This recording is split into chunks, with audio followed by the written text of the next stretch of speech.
the all-round hustler, Mr. T. What's going on? Hey man, how you doing? Ooh, listen to that. I thought I had a big voice. Yeah, listen to that. Ooh. It's Father's Day, so I brought my Father's You Day brought your father's voice. Yeah. All right. Okay, let's start this party. Let's get this party started right. So you have been told that, you know, in the community, that fathers are a tree that the family sits under. So now what we want to do is we want to take a moment and sit underneath that tree and break it down. What does it mean to be a father today, namhlanje? And then, you know, we will have a conversation about our role as fathers. We will have a conversation about those fathers that are not there, if we get there. But generally, you know, we would like to, on Community Bonds today, create a space, you know, that we can be vulnerable as men and just talk. Yeah. Welcome to the show, man. Man, I appreciate it. Thank you so Happy much. Father's Day. And yeah, man. Happy Father's Day to that's you. It. Give me Yeah. 5. Yeah. Give me a bone. There is a bone. Mr. T, Yeah, my brother. tell me a little bit about yourself, man. Tell Man. the listeners a little bit about themselves, about you. Man. Who is Thabo? Thabo Makutuane, a Sowetan father of 3, a very proud father of 3, 2 girls and a little boy and a boy in the middle. And yeah, man, they are my true north. You know. You've got a son, by the way. Yeah, I got a boy. I don't have that privilege. Yeah, so you come to me for advice, okay? Okay, I'll come to you. Just wishful advice. Like, if I had a boy, what would it seem like? What would it feel like? I've got 4 girls, you know. Yeah, man. I'm the father of 4 girls. I give you respect for that. 4 girls. Yeah. The most beautiful time is teenagehood, where they start to have an opinion, and yours doesn't matter anymore. Oh yeah. I mean, my firstborn is 21, and I don't make major decisions Nah. without Her. checking with her, and she's my soundboard, and I'm very happy because, yeah, man, it's like she's just been the missing piece of the puzzle my entire life, and I've only been aware when she started, you know, getting into her teen, like when she turned 16. Yeah, she started shocking me, the things that she would say to me as a father. And it just confirmed what we always grew up knowing, that girls mature faster than boys. Than boys, Now yeah. it was practical in my You life. see it. Yeah. Look, for me, when my daughters turned into teenagers, I found myself unprepared, Yeah. because I grew up in a time where I was told that as a father, you are Lord and almighty in the house. Yeah. And here comes 2000s. And here comes a very opinionated young lady Yeah. who is not willing to just accept what daddy says. She's got her own take on what daddy says. So your word is not law anymore. Yeah. I found myself unprepared, because that was a source of most conflicts between me and my firstborn child, who's 26, by the way. So going to that thing, a father is a tree that the family sits under or rests under. What does that mean to you? Taking into consideration the fact that I say I was not prepared. Yeah. So, yeah, you, that's powerful what you just said. So it just took me to, you talking about a tree, and a tree is tall. And I know there is a saying also that, you know, a child can be taller than his father, right? The child can be taller than his father, but can never be older than his father. Yes. So you get those moments where you actually have to swallow the humble pie and say, you know what, they were right. So I Who's think they? my child, like where they correct me. So That takes a big man. it takes a big man, and I think for your daughters, yeah, I mean, I've started to take the back seat on a lot of things, and whatever they say, I always find that it comes from a good place. I was forced into the backseat. Well, you have to take the back seat. I was forced into the backseat. You have to take that. I'm telling you, that the girls, like, should anything happen to you, like you and me, you know, as we get on in the years, if anything were to happen to you, if you had a boy, do you think between a boy and a girl, who would jump first at looking after you, taking care of you, making sure you're washed, you are I've clean? never had a boy, but if I had a boy that was me, Yeah. that thought like me, Yeah. I'd bet on the boy. But, since I've got girls, and they say that the firstborn child, girl child, takes after the father, so I guess my daughter is me, Yeah. which talks to the conflict with too much alike. Yeah, so let me tell you, it will always be girls. Girls are super close to their fathers, Yes, and yes, they're yes. very sensitive to boy. If you're a boy, they wouldn't be as sensitive to even the smallest thing. They're able to read you. If you've got a pain or an ache and whatnot, it's amazing how they're able to read the room and they Who's this, know the you. boys? The girls. Oh, yeah. Yeah. Now I'm not talking down boys because I advocate for young boys because I'm a mentor, so I do quite a lot in townships and in everywhere I get to plug myself. First priority That's is the young boys. philanthropy that I was talking The about. philanthropy and also the mentor. So I'm a mentor for young boys, and I go to child-headed homes, but mostly like Abo Otandweni in Soweto, where it's a children's home. My focus is boys. So I tend to focus more on boys because they're the ones who, from time to time, would be lagging as they get older, who lack then being Because like affirmation. boys are not nurtured as much as and girls are nurtured. and they are not affirmed. They are not told like I love you. Like they're not hugged and all that. So I have found naturally progressing. I still love my girls, but I'm more. I advocate more for young boys because I see the scourge and the scars they grow up with, and so it's always better to heal them at a very young age. Try to heal. Now that you've been a father for 21 years, Yes, yes, sir. 21 Proudly years, so. yeah? Proudly. what's the hardest thing you've had to accept, do, or how does it feel? How has it felt? Were you there when your kids were born? Were you there? All the time. I mean, like, what happened? I mean, like, take me from when you heard, now you're going to be a father for the first time. Oh man.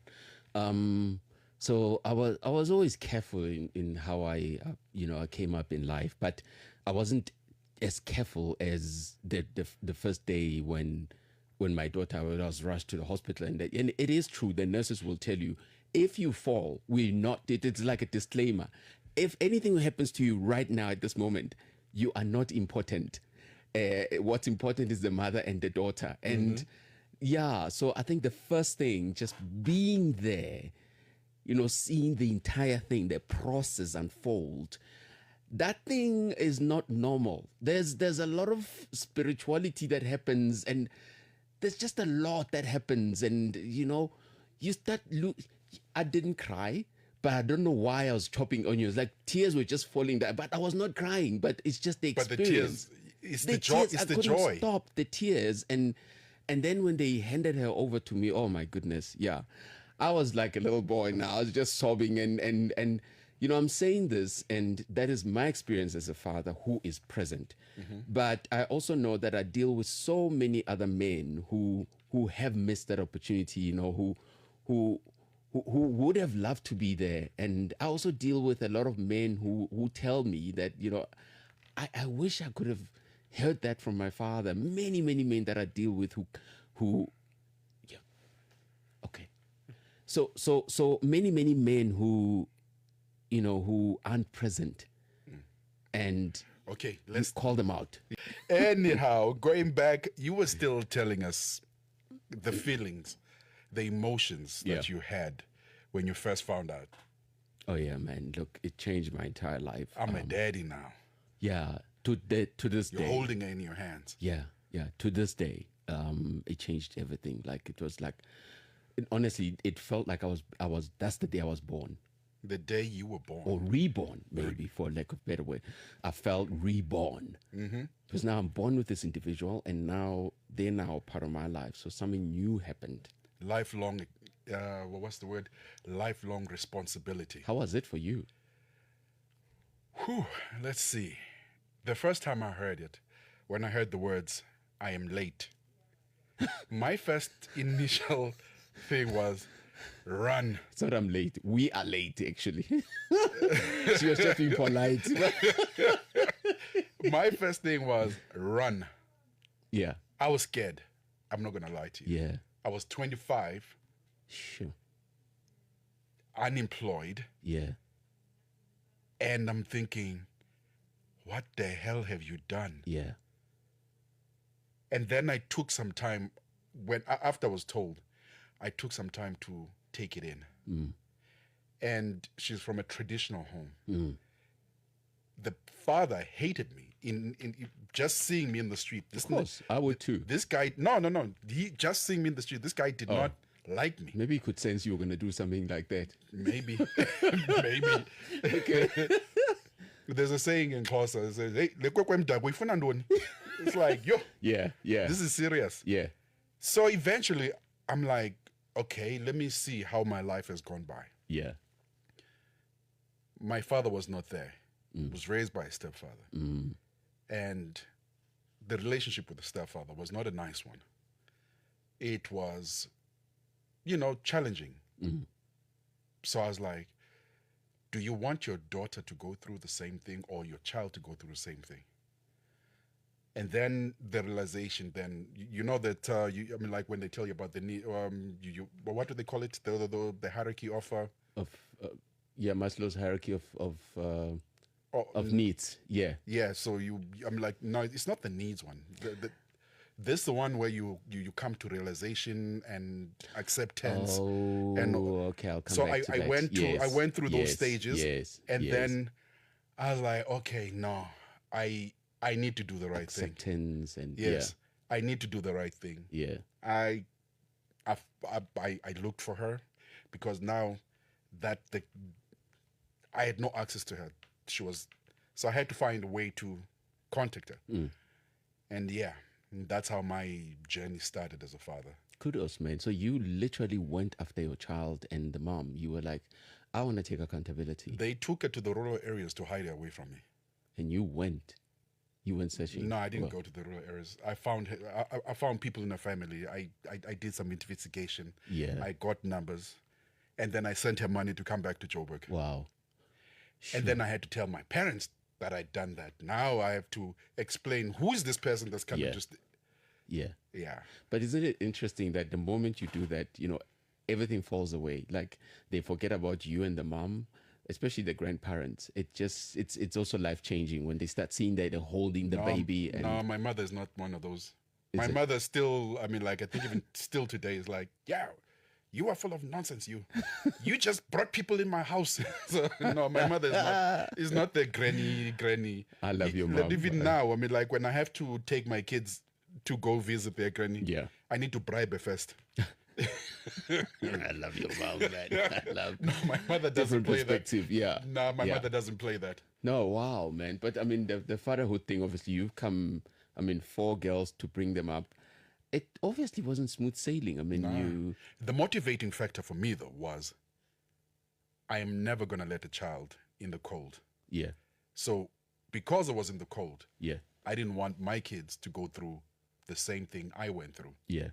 So that was my motivating factor to say, I will do whatever it takes. And I am willing to sabotage the relationship between me and the mother so that the relationship between me and my children is better, or it exists. And that's why you're living with them even today. Well, in a way, yeah. Yeah, you live you live with them. Yeah. So that's the thing about fatherhood is that those different types of experiences, but there's also the flip side of it where things aren't always so swimmingly, with it, in other instances where fathers things have broken up, relationships have broken up for life and whatnot. What do you do? Like, I don't know, because I also meet with people like that. You've got also guys that you meet with who don't have a relationship with their children and aren't present. Well, look, in most occasions, like take for instance for me, the essence of a father are found from uncles, the men around the family. Yeah. My friends my friends' fathers became my father because I would then look up to those people and say, okay, so how does this guy run his household? So if he's doing this, then and he's married, so clearly he's doing the right thing, and his kids are all in one place. So those were the people that became my campus. Wow. How did you navigate yours? Well, I mean, you said something interesting there about being brought up by your stepfather. I, like you, was brought up by my own stepfather, and because my father just didn't want anything to do with me, like at all, and all of us have my siblings. So, what that did to me as a young boy is it made me loathe the idea of ever having a child. That's why I had my first child at 35. Yo, that was late. Yeah, much later, and because it had to take a lot, I had to process it over years and years and years. Am I ready? I don't want to have a child. If this is how it's going to happen, I don't want to experience it. And so I'm glad that I had my child, because it changed the entire perspective to a point where I even forgave him and I made peace with him. And if you go back to Shaquille O'Neal, a lot of people would be surprised. Didn't bother. We didn't bother. A lot of people know him from basketball, but that song, Yeah. my biological father didn't bother, because not many people know that he actually did music, and he has a song, Phil is my father. Because biological didn't bother. My biological, and my stepfather, coincidentally, his name was Phil. Was Phil. Yeah. So basically you'd play him the song. Yeah. Hey, Phil. But he There's a song, Phil. Exactly, to you, but he played his part, and this is where we find fathers everywhere. I mean, in Rwanda, right? We talk about Africa. In Rwanda, if you remember the genocide in Rwanda, what happened in the early 90s, my brother, there's a man whose father was killed by this man, right? He knew the man who killed his father. This man then gets killed, but he has a son. Now, this man goes around collecting boys and builds An orphanage for them. Eventually, he gets to meet the son of the dad who killed his father. Do you follow me? Yeah. So, and he takes him and he embraces him. And that is the pinnacle of fatherhood. That he is to date still being celebrated. That, regardless of what has happened, being a father, it isn't biological. So now going back to that tree. Yeah. And looking at how you have done it. Yeah. Are you that refuge? Have you felt like the refuge? Have you been appreciated like that? There's a saying that says, about a tree. I just forgot about that saying. Yeah. But are you that shade? Have you, been, given that respect as a shade? That guy whom everybody sits under, gets knowledge from, gets comfort from. I honestly, this is what I'm hearing from people about me, about my role, because I'm very intentional about being a good father. I guess that's the question I'm so asking. Obsessed with what kind of a father are you? Yeah, that's exactly. I don't know. What do you think? On my way here, I was playing a song by Twani Gospel Choir. Yeah. Father, wrap me in your arms. And this man is crying out and saying, I don't know. I don't have the answers, but please help me be a good father. So this is my prayer every day. Help me be a good father, because I do not have a recipe. I don't have the blueprint of what it is to be a father. I don't. I do know that I also have my own struggles as a man. I do know that I also father other people, but in so doing, sometimes you only learn how well you're doing from other people. So I can't really score myself, but I can tell you that every day I strive to be a good dad. How has it felt? It felt amazing. Every day striving to be a good father has felt amazing. Okay. It's just striving to be a good father. Okay, now in wrapping up now. Yeah. What does fatherhood mean to you? Yeah, man. Look, fatherhood means purpose to me. Before I was a father, I thought I had a purpose and there's things I wanted to do. I had goals. But all of those have taken a back seat. They're still there, but it's being a father, because it goes beyond my household and my children. It's being a father to even people who are older than me now. So I think that's purpose for me. All right. Fatherhood. What's the advice for new fathers? Yeah, look, if you're a new father, make sure that you love with all your heart, number one. And if you're a father and you haven't had a relationship with your child, it's never too late. That's probably the reason why you're still alive. If you never had a father and you don't know what it feels like, the warmth of a father, you know that there's someone adult, there's a mentor, there's someone that you know. Reach out to them and start telling them how you see them. Look for a father in good people who are in your life. Yeah. All right. Me personally, I would also ask you, how would you want to be remembered as a father? Me personally, I'd like to be remembered as the man that tried his best. Well, you took the words out of my mouth. You will never really be perfect as a father, Yes. but this is a man who woke up every day, tried to be a good father every single day. And it's possible. And Well, it's possible. well, we're doing it now. You know what I mean? Yeah. And it's possible. You can be like what you set out to be. Yeah, Just be a good man. every day, You know what I mean? without fail. No, thank you very much, my brother. Appreciate it. I enjoyed chatting. Well, we chat all the time, but I enjoyed this one more. Yeah? And now from now on, I'm gonna call you Mr. Kulubele because, after Why- this conversation, Why Mr. Gulubele? it's very. No, that's an very endearment. no, It's that's respectful. very governmenty. No, let's It's keep an it endearment. No, let's You're keep a it street. father, Mr. Je Kulubele. m'appelle Big Daddy. Alrighty. My name is Big Daddy. All right. Before you go, Mr. T, socials. Where do we find you? Oh man, I don't. Yeah, just Thabo Makutuane. If you Google me, Thabo Makutuane. That's you can. Yeah, just Google me, Thabo Makutuane. You're always doing things. What's the latest project that you're working on now? I'm still advocating for young boys. I Yes. still go to homeless, places where the homes, and I go talk to young boys. Just get a couple of men.